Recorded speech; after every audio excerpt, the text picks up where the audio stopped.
மட்டமான வாதமும் அந்த மாதிரி வாதம் சார். இது நான் திட்டினது தப்பு சார். நான் உங்களை ப்ரொவோக் பண்றேன், நான் உங்களை தூண்டுறேன். நான் உங்க சார் இப்போ நீங்க இருக்கிறீங்க இல்ல, நான் 5 லட்சம் ரூபாய் கொடுக்கன்னு தூண்டுறேன் இல்ல சார். எல்லாரும் சார் நீங்க இருக்கிறீங்க உங்க வீட்டுக்கு முன்னாடி வந்துட்டு அல்லது நீங்க போற பொது இடத்துல உங்களை சுத்தி நீங்க போயிட்டு இருக்கீங்க சார்.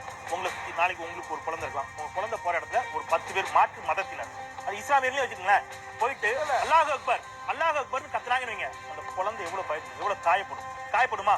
திருப்பி அந்த குழந்தை என்ன செய்யும்? சாமியே சரணம் வைப்பா, வெற்றிவேல் தீர்வேல் ஏதோ ஒன்று சொல்லும்.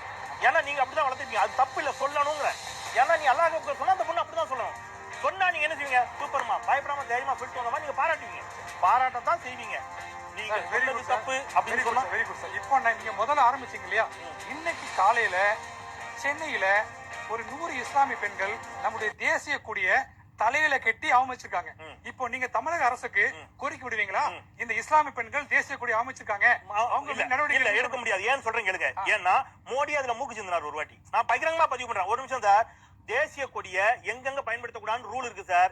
கிரிக்கெட்ல ஆடும்போது ஆட்டுறாங்க, பண்றாங்களா? யோகா நடக்கும் போது மோடி அதுல படுத்து யோகா பண்ணார். தேசிய கொடி இல்ல, நீங்க இத நான் ஆமோதிக்கிறேன். ஒரு நிமிஷம் சார், ஆமோதிக்கிறேன் சார். நீங்க அவர் துண்டு தான் போட்டுருந்தாரு. அது என்ன வரணும்? என்ன வரணும்? அது கொடி வேற, துண்டு வேற சார். என்ன வரணும்? ஒரு நிமிஷம். இது கொடி தான். இது வாங்க, இது வருவீங்கன்னு தெரியும், அதான் சொன்னேன். வரணும்னா காங்கிரஸ் கொடி என்ன வரணும்? இது வரணும்ங்கிறதுக்காக தான் இத சொன்னேன். இது வரணும்ங்கிறதுக்காக தான் இத சொன்னேன். Senthil sir, Senthil sir. காயத்ரி கொஞ்சம் அமைதியா இருங்க. காயத்ரி, நீங்க சொன்னது correct Senthil sir. I agree with you. இப்ப நான் சொல்றேன், இப்ப அவர் சொல்லும்போது அமைதியா இருந்தீங்க. அந்த பெண்கள் தலையில கட்டினது மூவர்ண கலர்ல இருக்கக்கூடிய துணியா, தேசிய கொடியா? அதுல சக்கரம் இருந்துச்சு, அசோக சக்கரம் இருந்துச்சா? இல்ல மூவர்ண வண்ணத்தில் இருக்கக்கூடிய ஒரு துணியை தலையில கட்டினது அவர் தேசிய கொடின்னு திசை திருப்புகிறார். நீங்க அமைதியா இருக்கிறீங்க. அப்போ உங்க வாயால உண்மையை வர வைக்கிறதுக்கு நான் ஒரு உத்திய கையாள வேண்டி இருக்குது. நான் இப்பவும் சொல்றேன், மூவர்ண பாருங்க, மூவர்ணத்தில் இருக்கக்கூடிய, நீங்க சொன்னீங்க அது காங்கிரஸ் கட்சி கொடியா இருக்கலான்னு. அந்த பெண்கள் ஹிஜாப் வடிவத்துல மூவர்ண கலர்ல இருக்கக்கூடிய ஒரு கொடி, அதுல அசோக சக்கரம் இல்ல, அது எப்படி தேசிய கொடியாகும்?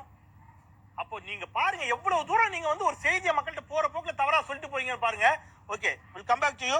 ஒரு மிகச்சிறிய இடைவேளைக்கு பிறகு பேசலாம். எது எப்படி ஆனாலும் இது ஹிந்து இஸ்லாம் இதெல்லாம் தாண்டி ஒரு நெறியாளரா செந்தில் வேலா என்னுடைய பார்வை அப்படிங்கிறது, இந்த தேசம் ஒன்றுபட்டு இருக்கணும். தேசிய கொடி வந்து தப்பா எடுத்துக்காதீங்க, நேர்ல தப்பாடுது.